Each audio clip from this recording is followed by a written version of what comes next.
The announcement from the White House. The announcement came shortly after 7 o'clock Eastern War time. New York City has gone wild.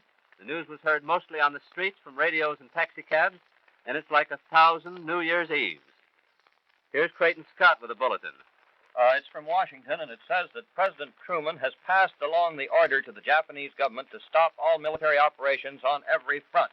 Previous to this, there was a report from the Moscow radio, which said that the Emperor had ordered all his armed forces, wherever they were, to halt military operations, give up their arms, and follow orders of the Allied Supreme Commander. There's nothing to indicate whether the Emperor gave this order in compliance with the order from President Truman or not. And at the same time, Tokyo Radio has just announced in a special broadcast that Hirohito will personally read an imperial rescript at 11 p.m. Eastern Wartime tonight. If we hear it, we certainly wouldn't understand it, but there it is. Now, back to you, George. Here's Martin Agronsky with a news bulletin that's come in.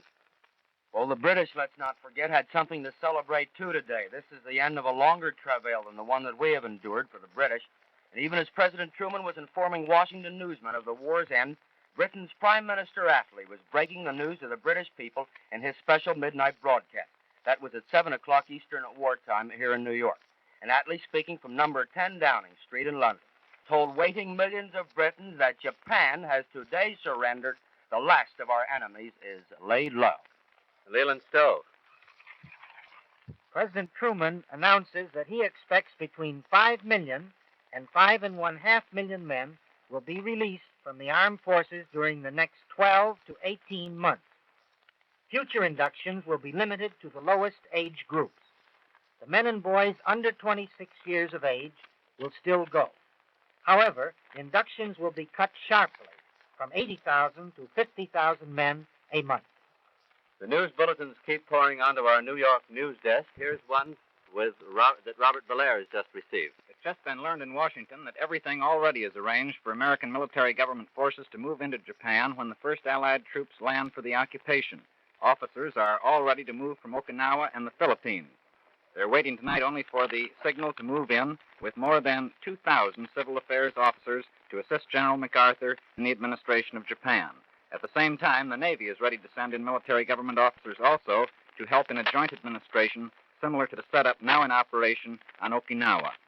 Creighton Scott, you have a news bulletin there. Yes. Not only will selective service reduce the draft very sharply, but a dispatch just in from Washington discloses that the War Manpower Commission has abolished all manpower controls.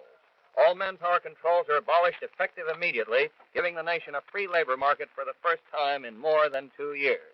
Here's one we just received from Washington. The United States, in a note to the Japanese government sent just tonight, reveals that General Douglas MacArthur will make the time, place, and the details of Japan's formal surrender.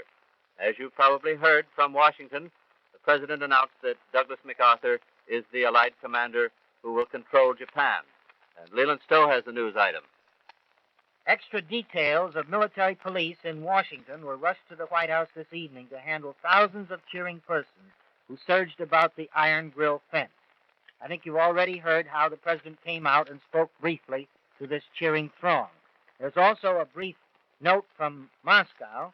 The Moscow home radio announced to the Russian people at 7 o'clock Eastern Wartime that Japan had sent the note accepting the Allied surrender terms. So that brings a tremendous relief to the Russian people.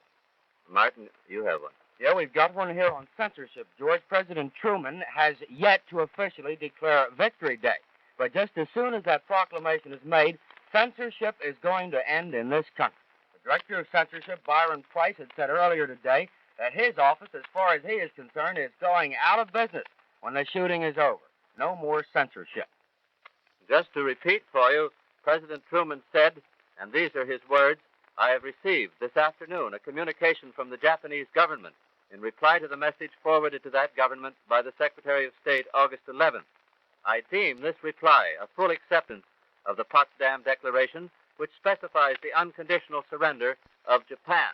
More news is coming to us. Robert Belair has just brought in an item. It's being pointed out in Washington that Japan's unconditional surrender will end the prison suffering of thousands of American soldiers, sailors, and Marines headed by Lieutenant General Jonathan Wainwright.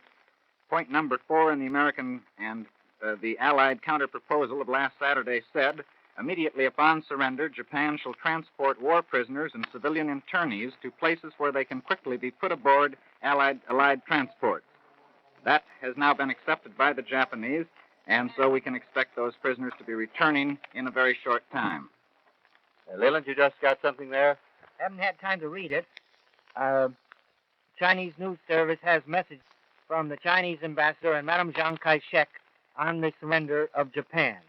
And Madame Chiang Kai-shek, from her residence in Riverdale, New York, says this: "For all the world, today is a day of rejoicing, and yet it is one for serious, sober thinking, for it can become one of the most significant days in all history. It marks the end of the most destructive war mankind has ever known. But what of tomorrow? We must do our utmost through practical measures to assist the maimed, the wounded, and the displaced. And out of the destruction and desolation of this battle-scarred, broken world around us, we must so build a future as to justify the suffering and loss of life which this war has brought. Out of this soul-searing experience, we must learn that omission to prevent war is just as culpable and disastrous in the end as commission to foster war in the beginning.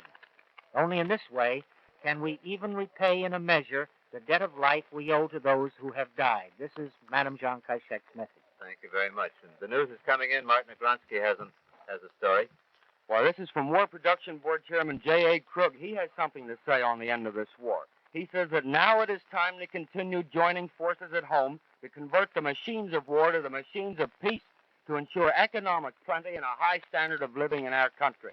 He wants us to know what we fought this war for. He says it's a moment to rededicate ourselves to our traditional principles of liberty and justice as we remember with gratitude the men who have fallen in battle in order that the forces of aggression might be destroyed. He says this is a moment to think in terms of a future that will be worthy. That's an important point. Terms of a future that will be worthy of the millions of fighting men who will be returning to their homes to make their opportunities in a peaceful world. American management and labor provided the energy, they provided the know-how, they provided the determination, which provided the munitions for the achievement of victory. And now, says War Production Board Chairman Mr. Krug, we must now continue to join forces to forge the machines of war into the machines of peace which will provide economic plenty and the highest standard of living ever before enjoyed on this or any other continent. And to that, who could fail to say amen? We have yet to receive any indication. There is no factual information as to how long or if Emperor Hirohito is to remain indefinitely as a figurehead ruler under the complete control of General Douglas MacArthur.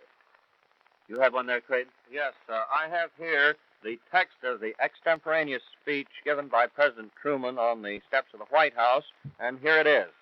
The President said, "Ladies and gentlemen, this is a great day. This is the day we've been looking for since December the 7th, 1941. This is the day when fascism and police government ceases in the world. This is the day for the democracies. This is the day when we can start on our real task of implementation of free government in the world." He then went on to say, "We're faced with the greatest task we've ever been faced with.